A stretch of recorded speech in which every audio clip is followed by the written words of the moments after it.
Hi guys. So let me make sure I'm recording this. Yep, okay, awesome. So we are going to be reading What Once Was Mine again. Last time we stopped at chapter Queen Ariana on page 40. So yeah, that's really all of that.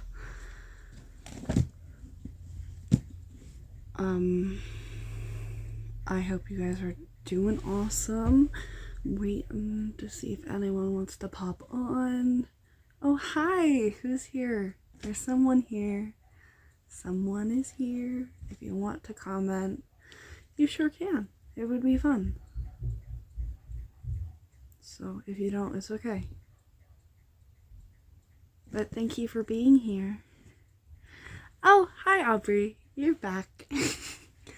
I'm doing the same thing I did last time. I'm reading. Yeah, so if you guys were on my last live, Aubrey thought I lived in a stump, so I sent her a picture of a stump because I'm friends with Aubrey in real life. Wow, yeah, so I do live in a stump, I guess. And I sent her a picture of a stump that I found and asked if I lived in that stump, and she said no. So I'm still on the lookout for whatever stump she thinks I'm living in. I'll keep you guys posted if she ever finds a stump, tells me what that stump is, or if I ever find it. But as of right now, we still have not found that stump, and she still won't show me where it is. So, yeah, that's where that is. I'm wearing hamburger socks right now, and they are pretty cool. There's my socks. To the person that subscribed to my channel that says show us your feet for extra subs, there that is. You'll never see my feet without socks though. Very nice. Very nice, Aubrey. Okay. So it's been about 3 minutes now, so I think I'm gonna start reading. But yeah. Are you kidding me? Oh, do you want to see my feet? Because that's kind of strange. I what okay. Yeah. I mean,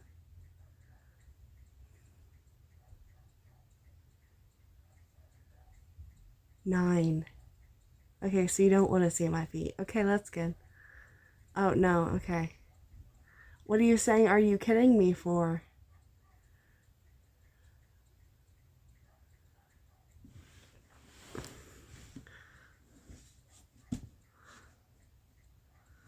Okay. I don't know. Or are you saying, are you kidding me for the people that actually want to see my feet? Because my feet are not that cool. Just looks like every other person's feet. Okay. So, let's go to... Did someone... Yeah, someone actually asked that. Yeah. I get weird comments sometimes. The other day, I got one about putting poop in a mailbox. That was strange. Yeah, you never know what you're gonna find in my comment section. Most of the time it's pretty normal, but sometimes you get some strange ones. Like that, and them wanting to put poop in a mailbox. If I remember correctly, what they said was, I put poop in my mailbox, I'm a manly man. So.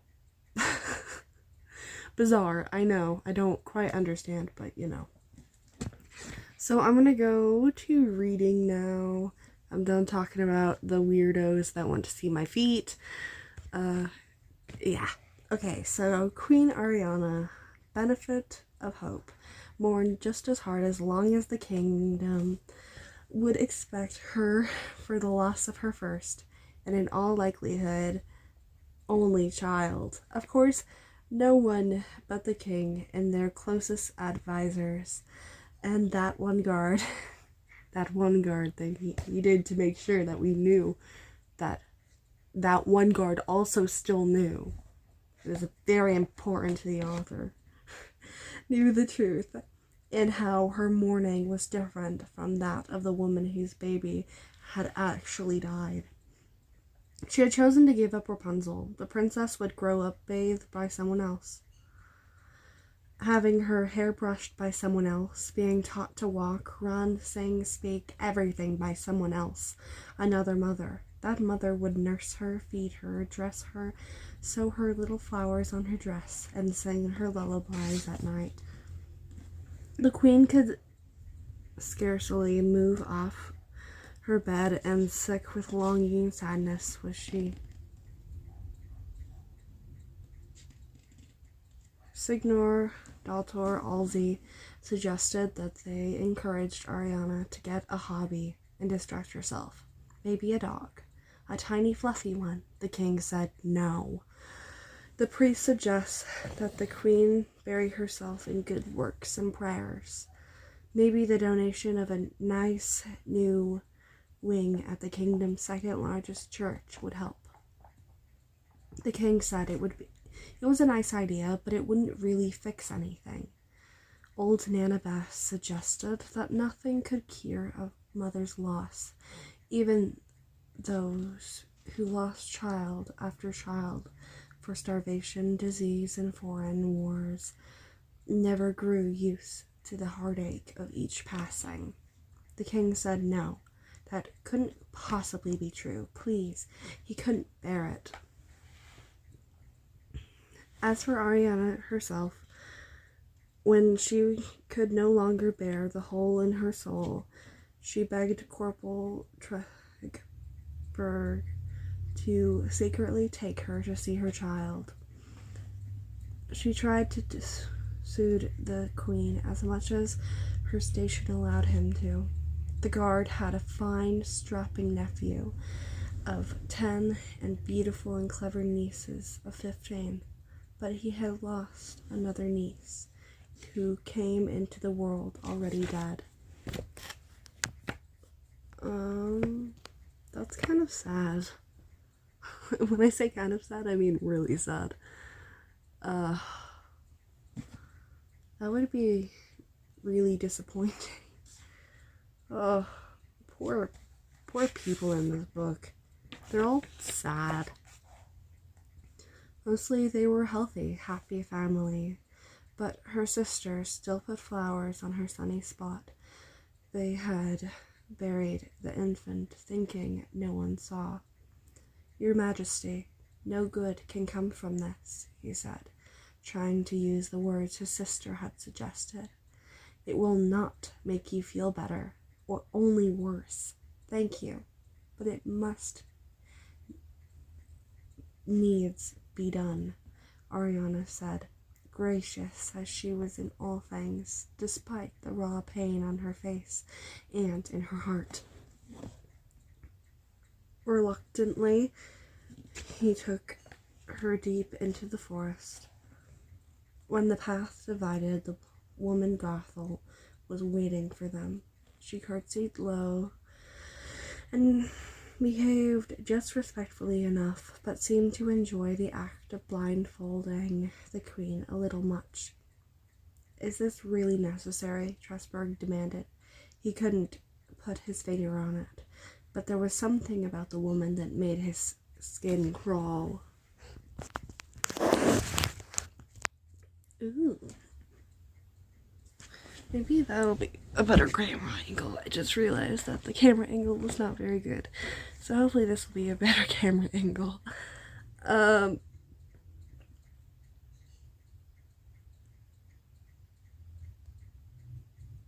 It's for the good of the kingdom, Gothel reminded him in a tone he also didn't like. It's all right, Oriana said, just this ghost of a smile of his concern. From there she followed the good wife, one hand in hers, down to the path she could not see, not trusted with the secret of where her own child was now hidden. So Tressburg stayed and guarded their spot the best he could. But it wasn't really necessary. No one came by except for one mushroom forager who was obviously curious about the fearful enough of the soldier, just touched his hat to walk on. Oriana, meanwhile, was led silently through the woods into what seemed like a moist, closed area, a rock, a tunnel, a cave. Her baby had better not been in a cave, but they finally came into the wider space. Sounded echo. Oh, Rue just messaged me something. Sound echoed. Oh, that made me lose my space now. Oops. Sound echoed differently, and the breeze blew across her face, scented of meadow flowers. The two women padded across soft grass and through a wooden door, and then up and up and up, tiny, tight spiral stairs. The only hand held a knotted rope that hung straight down into the depths. Despite her sadness and anticipation, Oriana did feel a little courtesy. Where were they exactly? But every time she opened her mouth, the witch shushed her or laid her finger across her lips, not a gesture appropriate to make with a queen. But her finger was soft and smelled of precious oils, so it wasn't the worst thing. The last they reached what felt like a space to step out, albeit in confined one. Gothel removed the blindfold and for a moment Oriana was dizzy and confused. All was still black. When there was a noise and something being slid aside, the rectangular of light revealed a strange, serene scene beyond what was now obviously a peephole. There was a large, well-appointed, sunny room decorated with expensive curtains and such furniture as the queen had provided. The window revealed blue sky and a few puffy white clouds, and nothing else. They were so high up.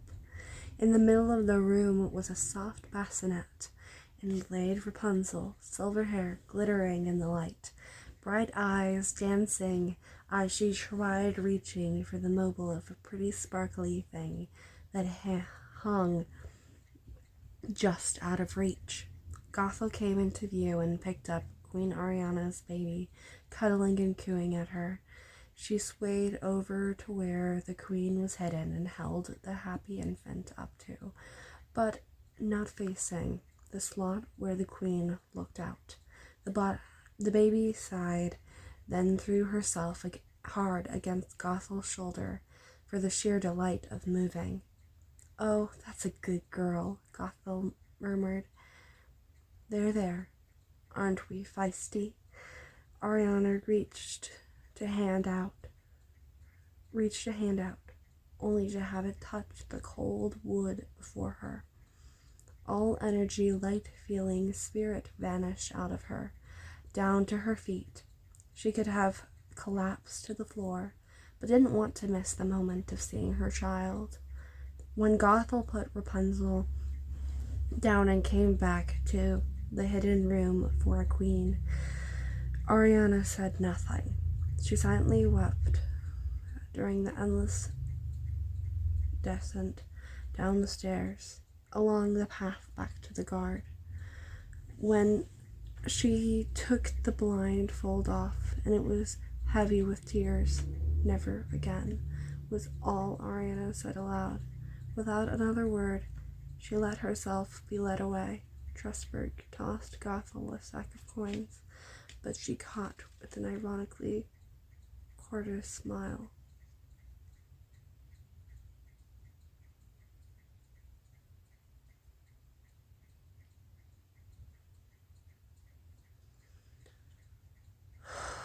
That's so sad. It's just such a sad scene. Or chapter. We're not done with the chapter, but it's just such a sad part because you can definitely tell that just from that section that Mother Gothel is still the villain. I was wondering what they were going to do with her character, but no, she's still the villain, and she's still just as terrible as she is. She's wonderful at gaslighting people and not giving them what they deserve. Everyone deserves people's respect, and Gothel just doesn't give that to people, and that's really well shown in this book. I was really wondering how they were going to deal with Gothel, because Gothel is such a cool antagonistic villain, and I think they did a great job with representing how insane she is, how every single thing she does is a way of manipulating people.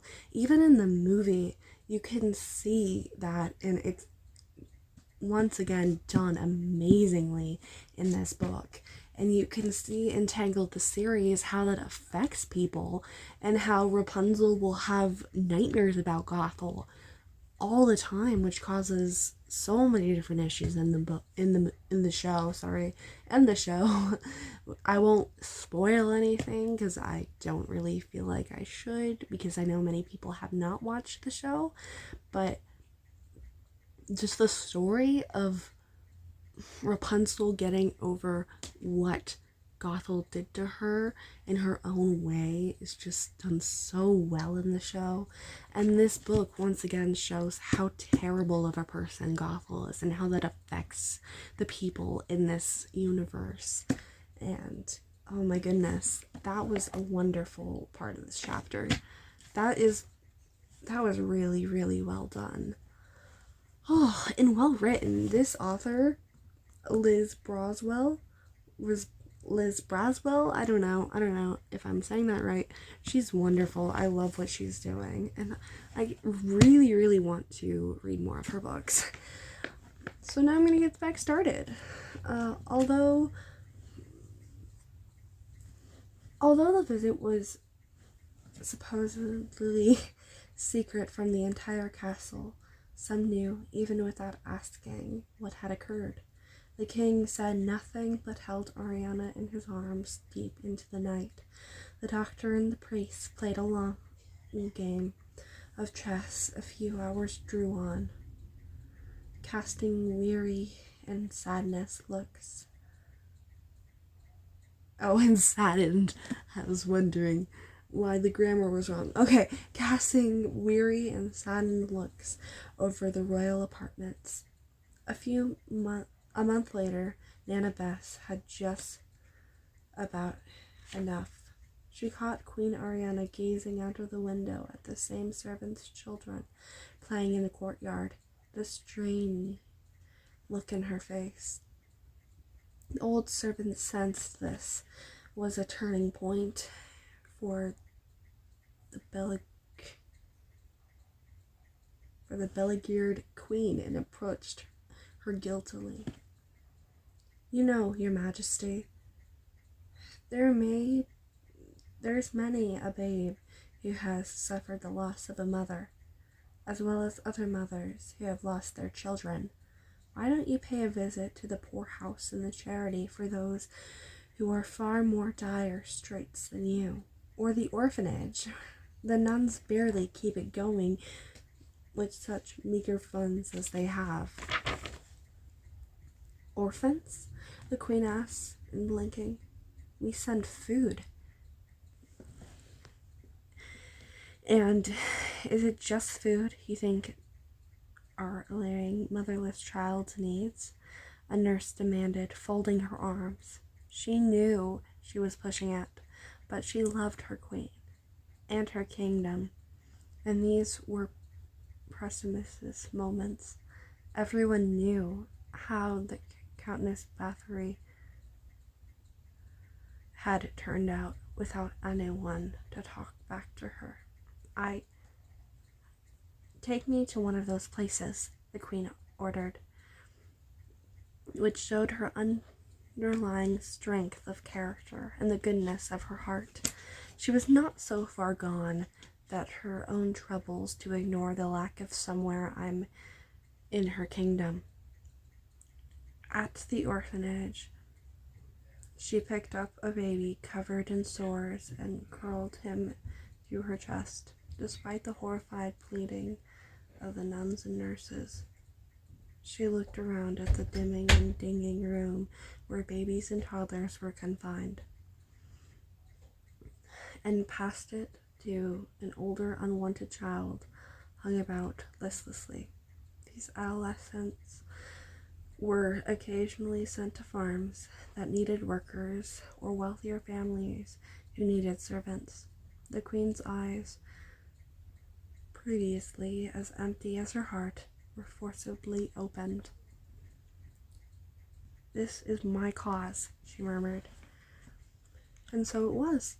Ariana still mourned the loss of her daughter and spent many sleepless nights in the last room where she saw her, on one hand on her cradle. But her days were spent building the finest orphanages that anyone in the world had ever seen. She'd made sure there were enough food, clothes, and nurses to take adequate care of the kingdom's motherless children. Books, mostly Bibles, were provided, and teachers with them. The habits of sending off older children to work was stopped. Couples who could not have children, or families who genuinely wanted more children, were encouraged to come, but carefully vetted. "See," the doctor said, "I told you a hobby would distract her." "See," the priest said, "good deeds have calmed your soul." Annabeth just rolled her eyes. Okay, so that was really, really cool. I really like how they showed her character in that, because I feel like the queen, other than Entangled, the series really hasn't been explored very much, and it's really, really cool to have that backstory, because we never got to hear very much about what she did after she lost Rapunzel, and it's a really cool storyline. Hi. What you doing? I'm going live. Huh? I'm live. You should tell me when you put up a sign. Okay. I think I'm gonna go for something. Okay. My dad just came. It's a really cool story to show, and I really like it. It's a good way to do that, and it's done really well. It's awesome to be able to hear how she changed her thoughts on it, and yeah, it's well done, and I like it a lot. It's a very good way of showing it. I'll say that. It was really, really well done. I'm now going to read the next chapter, which is called Rapunzel. And so I'm really excited about this. I love Rapunzel. She is my favorite Disney princess, and she's probably the character I relate most to, so I'm really, really excited to see her story in this book. So let's get started. Rapunzel.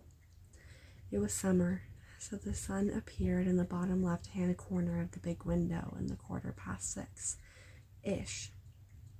It was hard to tell exactly until the sun rose just a little bit more.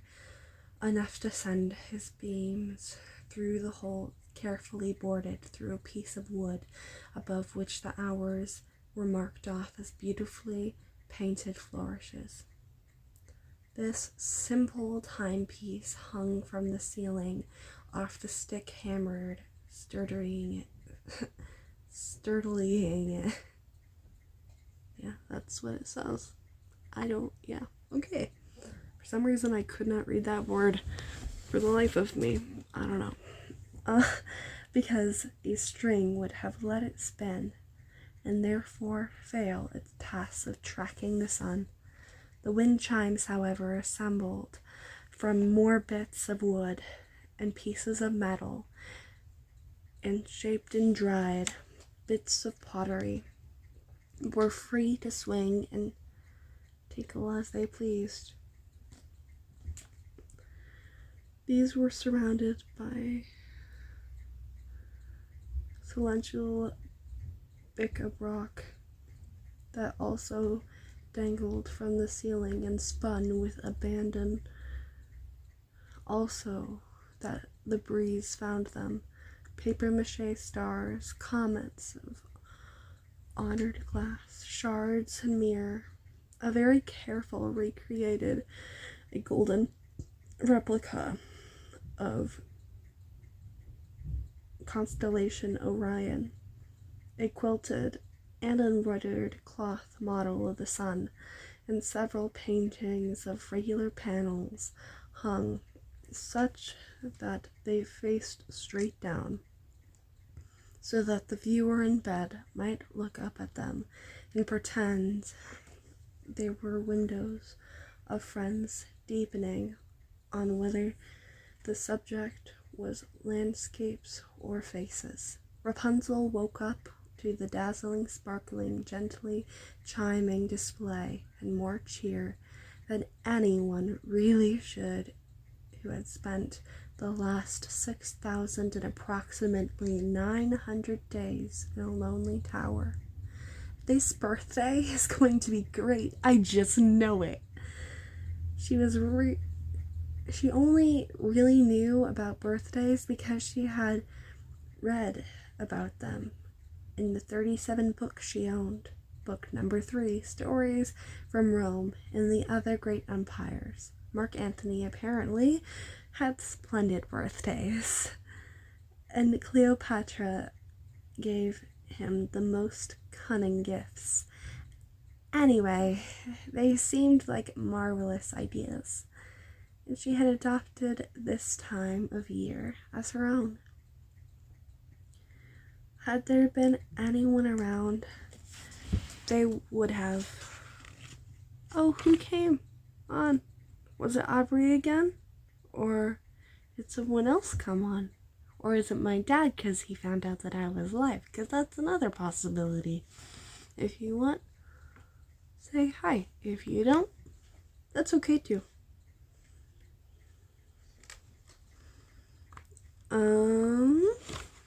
Turning the page. Oh, hi, Dad. Yep, it's my dad. I'm reading a book. So, yeah.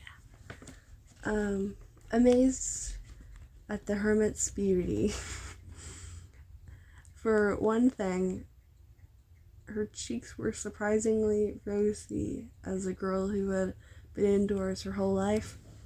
This because of the sunny Wednesday and Saturday afternoon, she'd carefully followed the window-shaped spot of the sun around her room, lying down on the and soaking in the warm rays. Her eyes were large and green because of the parents she had never known. Her lips were usually set in an unexpected smile because she was Rapunzel, good-natured, light-hearted, with the quick mind of constantly refused to be crushed by her circumstances. No birthday yet, though, she told herself. Chores first. Putting off something wonderful, even a bit, always made it more delicious later.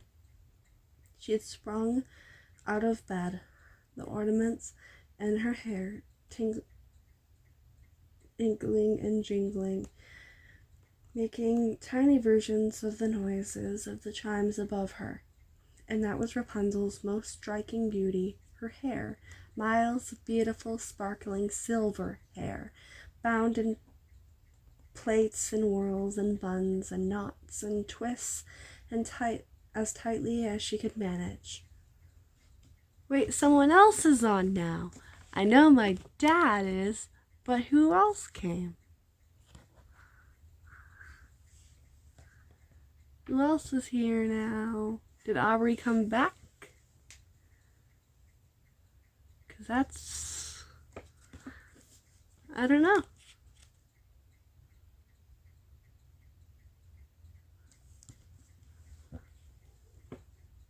Okay.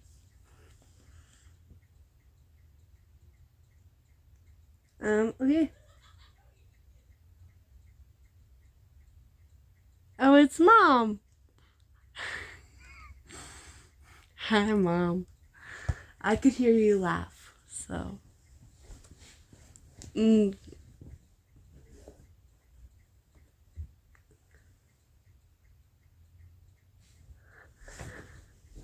Aubrey normally comes on these. Oh, I can hear you running down the hallway. Or is that Reagan? That could also be Rue.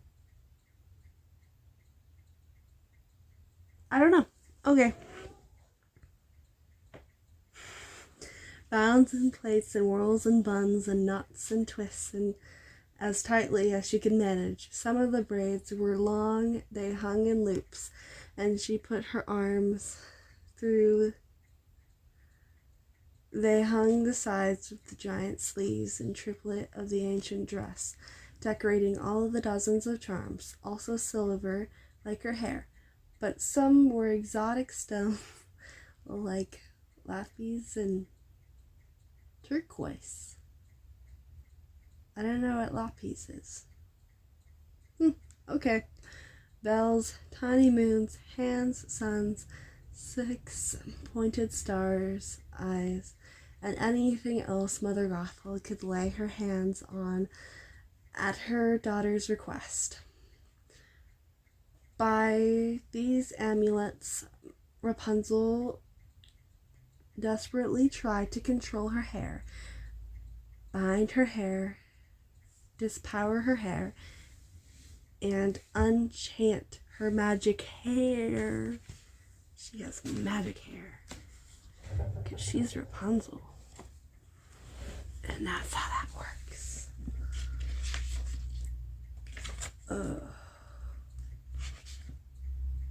Ooh, that's pretty cool.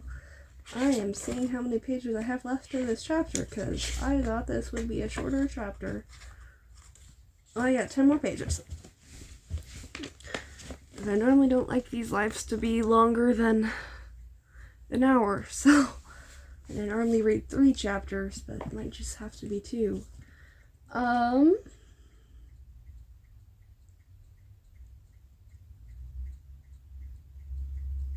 By the amulets, Rapunzel desperately tried to control her hair, bind her hair, empower her hair, and enchant her magic hair.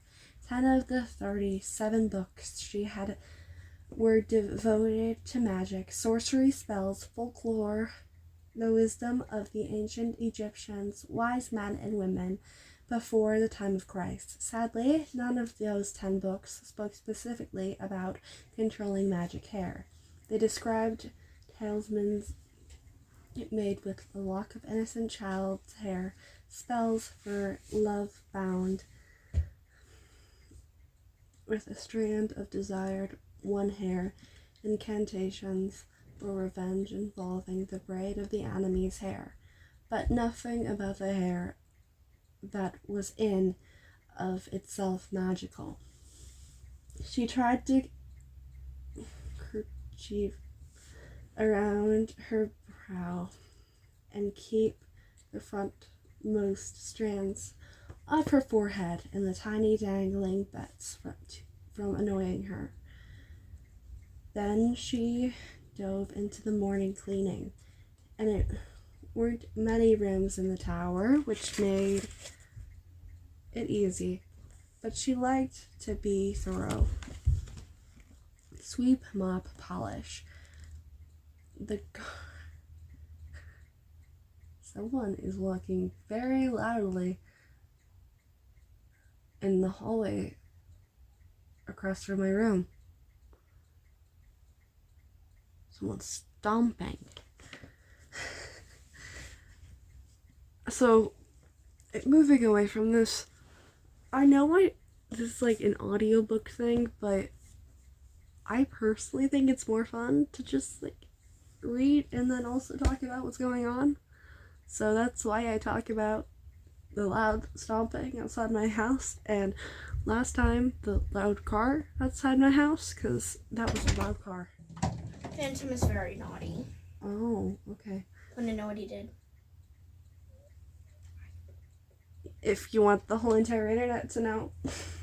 You should have told me, Mom. Hello.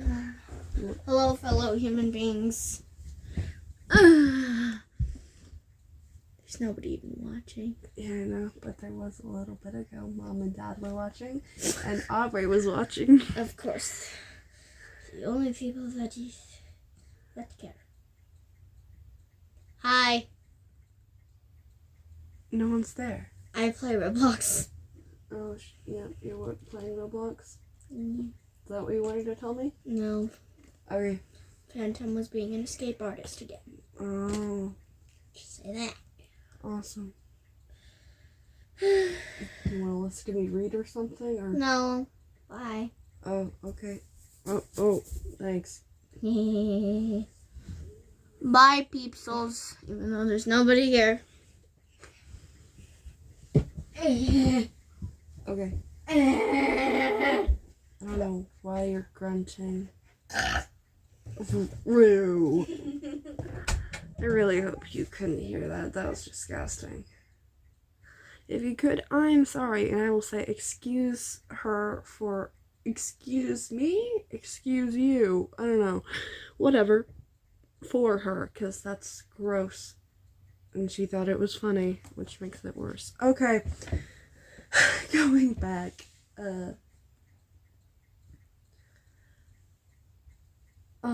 The word. Nope, wrong part. The garden robe, and her mirror got sparkly and scrubbing with a bit of vinegar, a trick she learned from Book 14, Youthful Recipes and Master Servants. One thing I can say about this chapter is that it seems like they're summing up When Will My Life Begin, and they're doing a great job of it because they're talking about what she talks about in When Will My Life Begin. She always talks about these books that she reads and then how she might reread the books. Like 7 a.m. So it talks about 7 a.m., which is coming up, which I'll get to, so I'm going to read to that and then I'll finish it after that. She transferred a day dress that was soaking in soapy bucket in the clean water bucket. Okay, scrubbing out a bit of lingerberry juice stain from the breakfast on Monday. Sometimes getting stains out of clothes is hard. As someone who does the laundry at my house, it's not fun sometimes. 7. Personal ablutions. She washed her face and nails and applied cream to her cuticles and everywhere on her face but the T-zone, which was, despite her fairy tale beauty, was 10 prone to break out. Okay, so it starts at 7 a.m., the usual morning light up. Start up the chores and sweep till the floor's all clean. Polish, do wax, do laundry, and mop and shine up. So, she doesn't talk about her skincare routine in the song, but it basically has the same kind of idea. And it's talking about all these things she's doing. And it's really, really well done to have that done in the way that they are, because it's a fun way to put it into book form without basically just writing the song. So they're putting new ideas in there, like her skincare routine, so that it's not just the same things that we've heard before, which is, I think, was really well done. Okay, 8 o'clock, reading. She reread, which also is talked about in the song, which is great. I love that song, so I'll just be talking about it this whole time. Book 26, Sidrun's Nuncius by Galileo. More a pamphlet than a book, but it's counted. 8:30, art, lacking a proper canvas or a piece of wall space. She chose to spend her painting time decorating the mop handle, which is also not that exact thing, but she's talking about how, and she's like, I'll paint some more. I'm sure there's room somewhere, and then I'll brush and brush and brush and brush my hair. So, like, that's talked about. She doesn't actually do paint the mop handle in the song, but it's talked about, and it's a fun way of bringing those lyrics back. You can definitely tell that she was listening to the Tangled soundtrack on repeat while writing this book.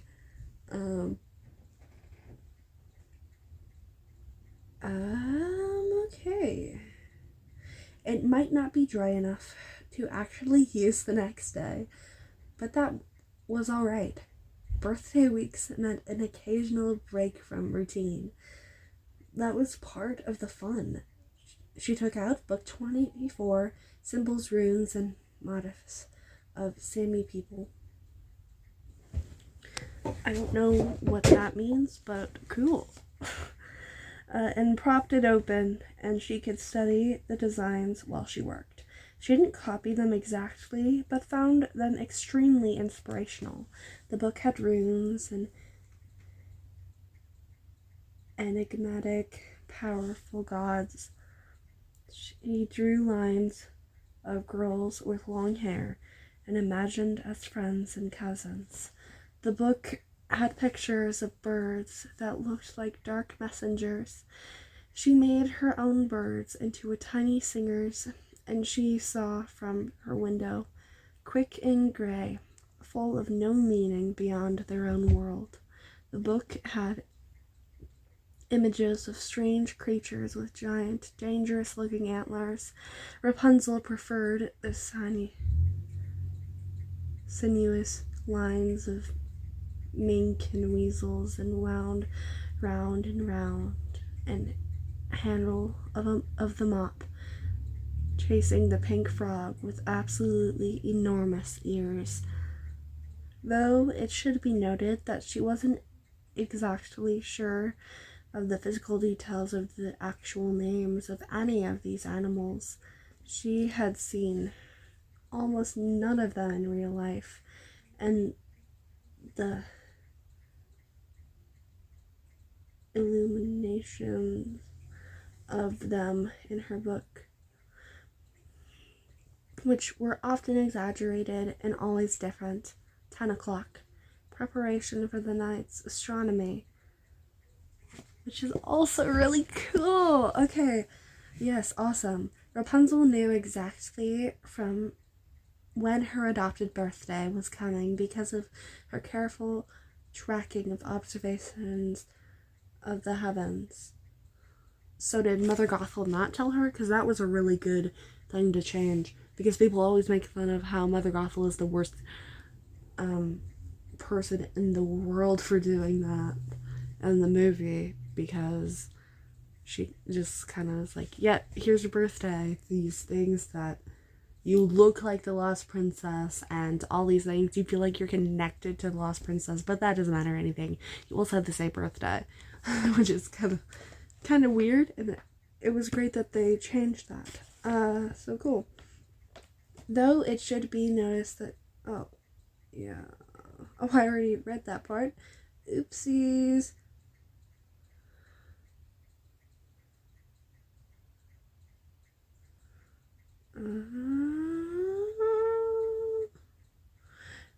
What had started out as a child's interest in the longer days of the summer and shorter days of winter had progressed into studying that would have been the praise of any university professor. She knew all of the constellations, of course, which ones came and went with the seasons, Orion, which ones stayed wandering in heavens before the Big Bear. She could predict when Jupiter would rise. She could predict some lunar eclipses. She had astrolabes and pendulums and squares of straight edges and compasses for measuring the precise height of the astral object above her window's ledge.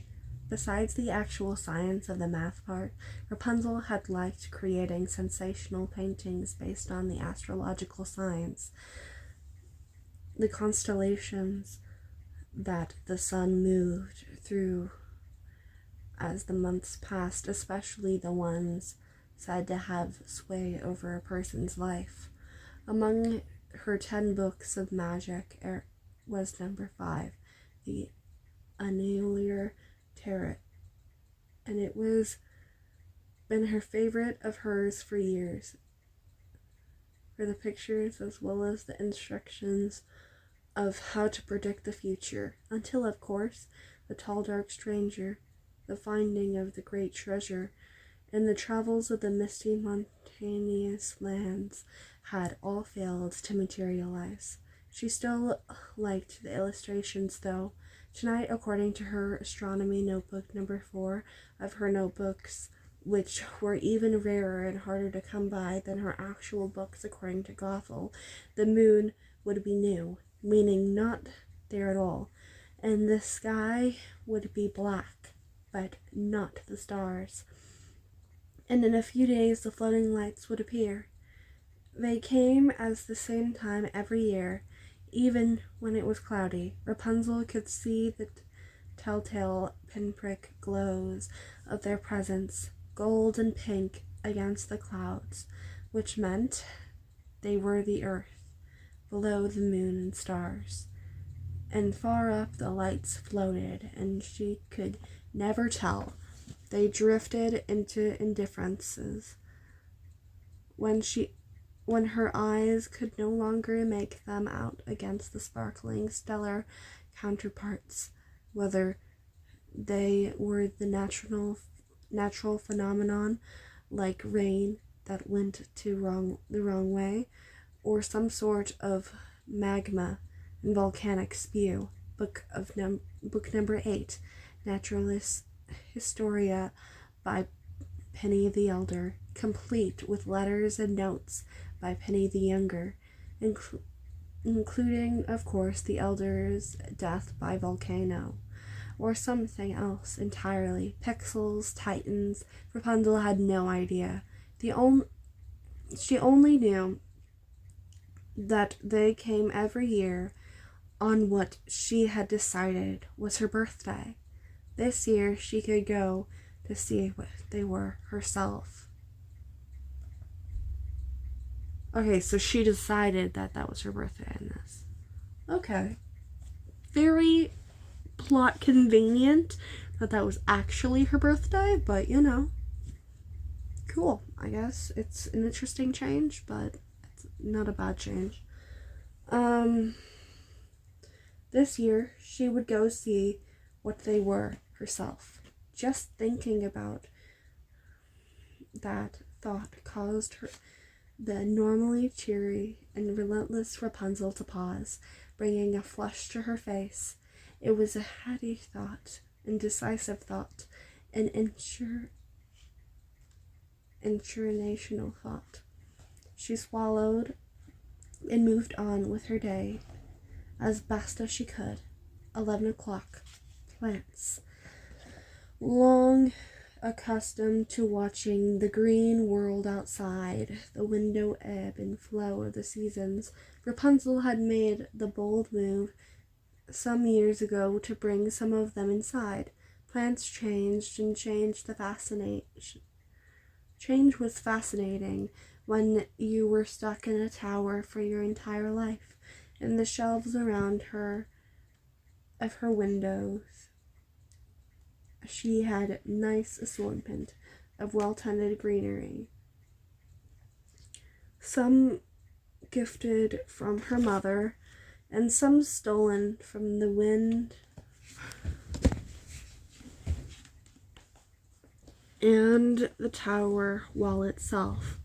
She had tiny ivy, dandelion, Rebecca, a bugloss, and happy that was mostly shaded, Cedric the sedge. I love that she names them.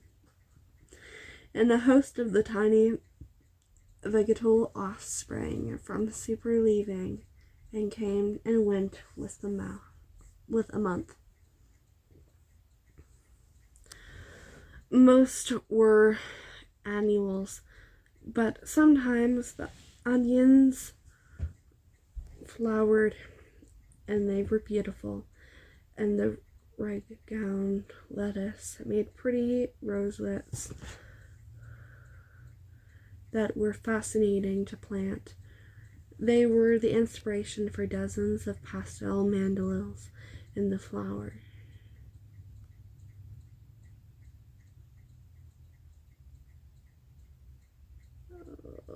On the floor, carrots made fun feathery tops that she liked to brush along her cheeks. Oh, you have a tiny shoot, Mr. Celery? Or wait. Okay, I'm gonna go turn on the light.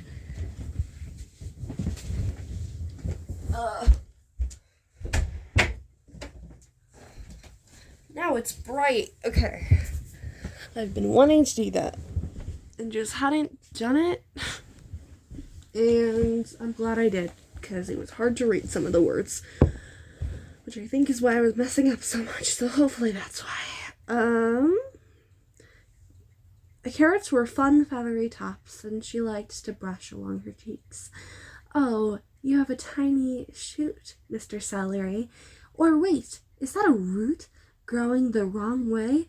No, that's definitely not a No, that is definitely a shoot. Good for you.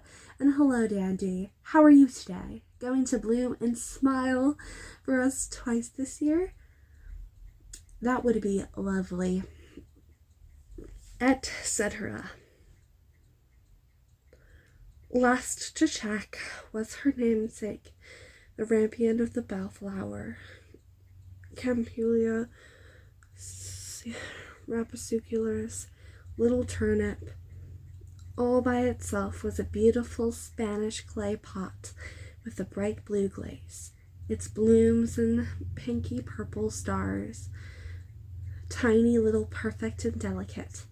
Sometimes, if she was feeling down, Rapunzel would secretly break off a leaf and chew it, the sour, bitter taste comforting her through the worst of the drab winter months when nothing else grew. Bugs were welcome, even in the ones that ate leaves. If they stuck around, she named them as well.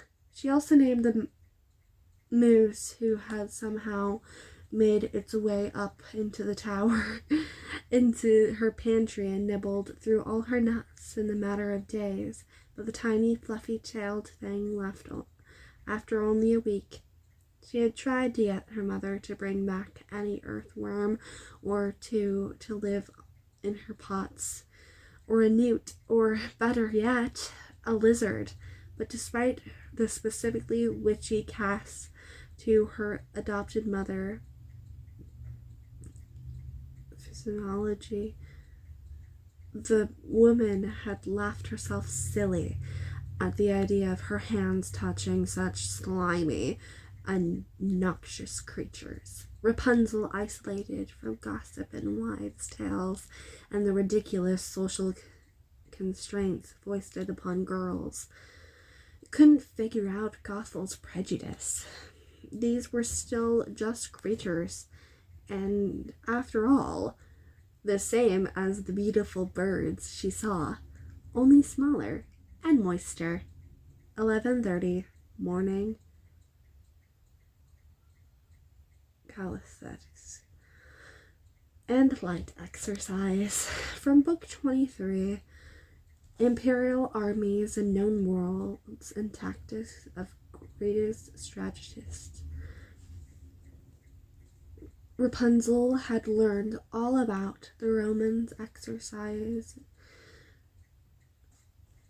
when they weren't actively in battle, and training routines and Spartans and dance-like moves of warriors in great countries to the east, putting them all together in a way that felt right.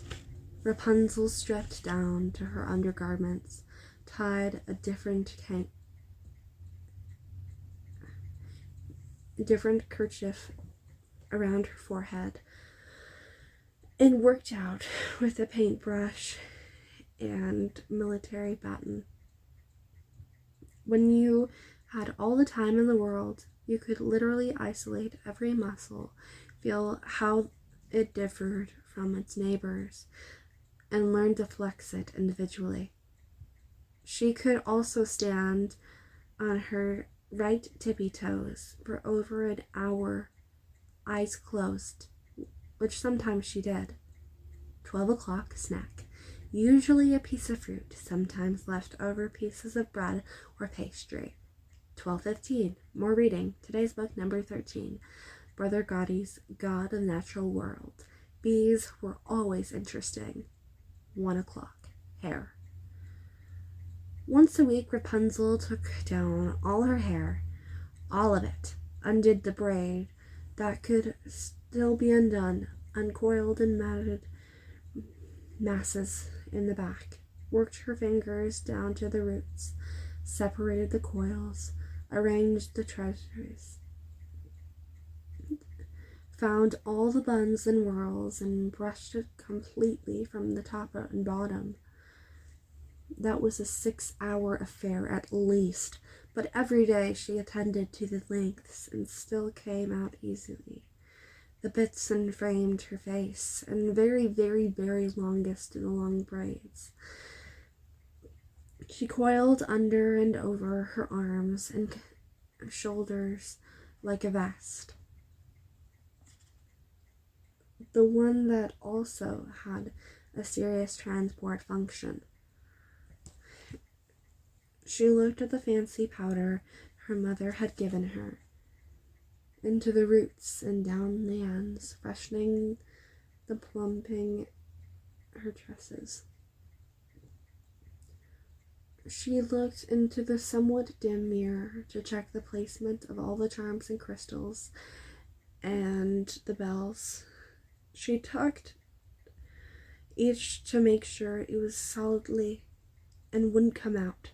She shook her head and double-checked the tower, filled in a happy silvery chime. Someone just sent me another message.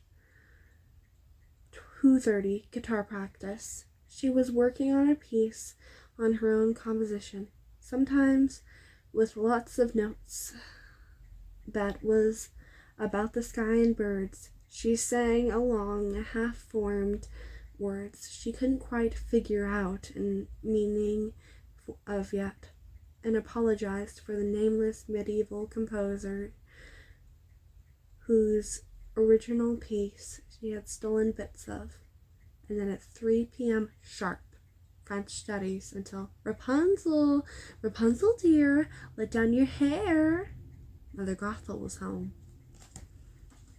Okay, so I would love to keep going, but I kind of have to stop because it's been almost an hour right now, and I don't want to keep you guys here for very long. If you are if you're watching the replay or whatever you want to call it, the video, I don't know.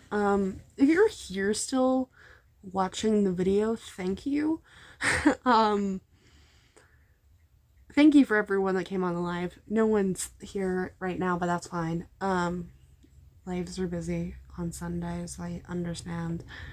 But if you end up watching this again, thank you for everyone that came to the live. It's really, really fun when you guys come on the live and I get to interact with you guys, because comments are fun to read, but it's a lot better just to have those conversations and on live. So if you guys ever want to, I post about, today was a really short amount of time. I just kind of was like, oh yeah, let's go live. So I gave you 15 minutes, but normally I try to make it 30 minutes. I could start doing just a set, I can't really start doing a set in stone time because my life schedule changes so much. I would love to have a set in stone time, but that's not really a possibility for me right now. Once we get into the summer, that'll be a lot better, but as of right now, a set in stone time really isn't something I can be doing. But if you are on your shorts page, have notifications on, subscribed, you'll probably get a notification whenever I go live, and I also post on the shorts page when I am gonna go live, because YouTube doesn't allow me to do, I don't know what it's called on YouTube, but I think it's called stories. I don't have enough subscribers to do those yet, or else I would do one of those. So I have to just do it on the shorts page. So yeah. I hope you're enjoying this book so far. I definitely am. I am loving it. Another book, we have a long way to go, as you can see. The small amount is the part that we've read. But after this, I was thinking about reading Mother Knows Best with you guys, which is another Tangled book, as you can tell by Mother Gothel. But I was thinking about picking 3 and letting you guys vote for it. So if you guys want to do that, comment different books. If the comments are on, of course. I don't ever have, YouTube does that. I don't have a way of choosing that. So if the comments are on, please let me know what books you want to vote for, because I can look into it and see if I think it would work well for the channel. But right now, I am thinking about Mother Knows Best, Daughter of the Deep by Rick Riordan, or possibly Chronicles of Narnia. One of those books, I think, would be good. And we would start at the first book, or just another one of these, because these are really fun too. It just would be whatever you guys want to do. Just comment it. The one thing is, it has to be child appropriate. So, because they're all children that could be watching this channel. I don't know if children watch this channel. It says, analytic-wise, that there's children watching this channel. Because I have the analytics. So I don't want to do anything that is not child appropriate on this channel. So, yeah, that it needs to be child appropriate. But other than that, if you have a book that you are thinking about reading, it will take us a while to get there. But I just thought I would put it out there so that in like 6 months, when we actually finish this book, if we're doing it at the pace we are right now, you guys have some ideas, and so I can look through them. So yeah, thank you for watching this video, and I hope you're having a wonderful day. Yeah, thank you guys so much for everyone that joined. No one's on right now, but you know. So yeah, I hope you're having a wonderful day. I'm gonna end it here, and I love you 3000. Please stay safe. There's some crazy things going on, so please just stay safe. If you guys want to continue to watch these lives, make sure you're subscribed and have notifications on. If you don't, that's fine. Just do whatever you want. People who were like, please subscribe now, you need to subscribe now, I don't really understand, but if you want to, go for it. If you don't, don't. I don't really care. So, you have a great day. Probably next weekend or tomorrow, depending on when it works best, I will go live again. So either Monday or next weekend, be on the lookout, and we'll have to see what happens. You have a great day. I hope to see you guys soon. Bye. Stopping that. Then doing that.